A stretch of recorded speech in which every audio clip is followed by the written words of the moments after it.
C'è un'altra telenovela infinita oltre quella di Chiara Poggi e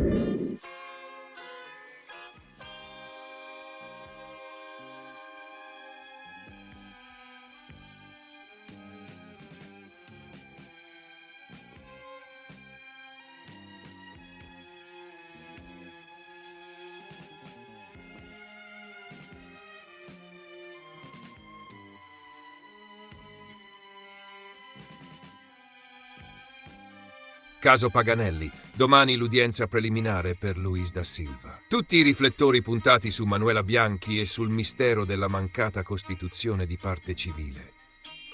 Domani 23 giugno 2025 si aprirà un momento cruciale nella vicenda giudiziaria che ruota attorno al brutale omicidio di Pierina Paganelli.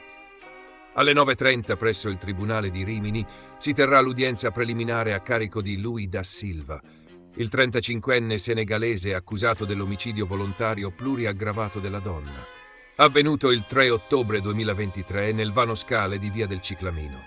A distanza di mesi da quella notte feroce, la giustizia muove un passo decisivo.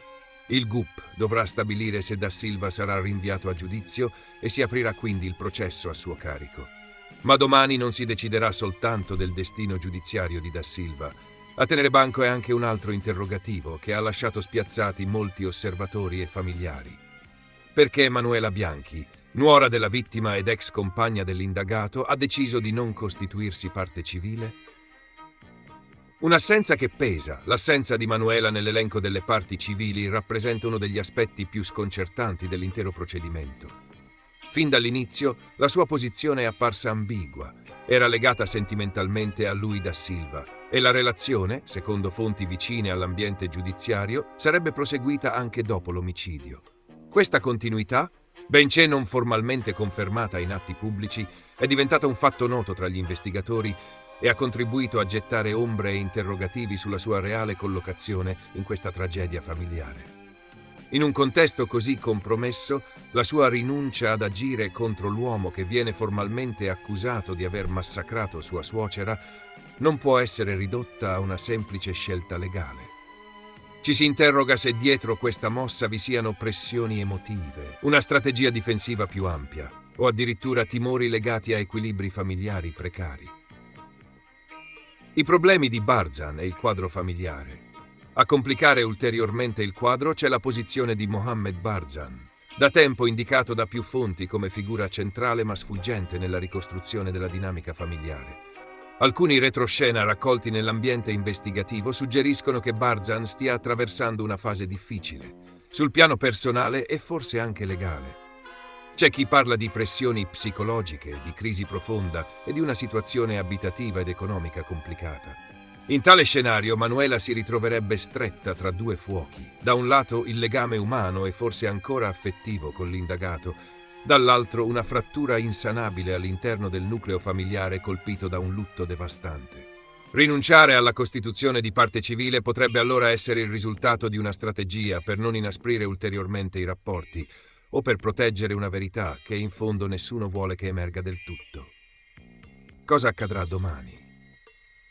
L'udienza di domani sarà di natura preliminare, ma potenzialmente decisiva.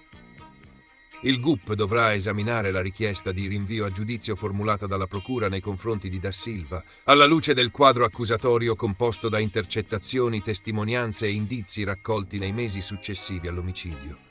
Tra questi, i filmati delle telecamere interne, i messaggi scambiati tra l'indagato e Manuela e i presunti movimenti sospetti registrati nelle ore antecedenti al delitto. Si attende inoltre di sapere chi si costituirà formalmente come parte civile. Alcuni familiari di Pierina, tra cui i figli, potrebbero avanzare tale richiesta, anche per sollecitare una verità che non sia solo giudiziaria, ma anche morale e familiare. Gli avvocati difensori di Da Silva cercheranno di smontare l'impianto accusatorio puntando su eventuali incongruenze investigative, ma l'attenzione mediatica e sociale resta altissima. Una verità da ricostruire tra silenzi e ambiguità. L'intera vicenda continua a essere avvolta da una coltre di silenzi e ambiguità. Il legame tra vittima e carnefice non sembra essere stato casuale, ma parte di una rete di tensioni domestiche, tradimenti e rivalità latenti. La mancata costituzione di parte civile da parte di Manuela appare sempre più come una dichiarazione indiretta, forse scomoda, forse protettiva. Domani il tribunale sarà chiamato a compiere il primo passo verso un processo che, comunque vada, sarà segnato da crepe profonde nell'equilibrio affettivo di una famiglia. Una cosa è certa: la morte di Pierina Paganelli non è stata solo un omicidio, ma l'esplosione di un conflitto nascosto tra mura che dovevano essere domestiche e che invece hanno custodito per troppo tempo segreti e tensioni. Eccoci a Garlasco, dove il tempo si è fermato al 13 agosto 2007, ma le indagini, miracolosamente, no. Il fascicolo respira ancora, più vivo del tasso di umidità nella villetta di Via Pascoli. Le prime indiscrezioni sull'incidente probatorio potrebbero arrivare prima di ottobre. Sì, hai letto bene, prima di ottobre, che sprint investigativo. Ma attenzione, per adesso la procura è più chiusa di un bunker svizzero sotto embargo. Niente fughe di notizie, nemmeno una mezza goccia di indiscrezione. Mister Napoleone, no, non Bonaparte, ma Fabio, procuratore di Pavia, tiene la scena come un generale al fronte. È arrivato e ha subito fatto capire che qui si gioca in 3D. Eh già, perché negli ultimi giorni è stata fatta la remappatura tridimensionale della villetta. Una roba da film Marvel, scanner 3D, analisi spaziale, impronte millimetriche, ricostruite come se fossimo in un episodio di CSI Lomellina Edition. Si rianalizzano gli spazi, le distanze, i gradini, le curve pericolose e soprattutto il gradino zero, che ormai ha lo status mitologico di una reliquia templare. Il corpo di Chiara Poggi fu ritrovato sulle scale che portano alla taverna e la teoria è che chi l'ha uccisa abbia fatto scivolare il corpo giù per i gradini senza scendere lui stesso, tipo uno di quegli illusionisti che levitano ma con meno glamour e molta più tragedia.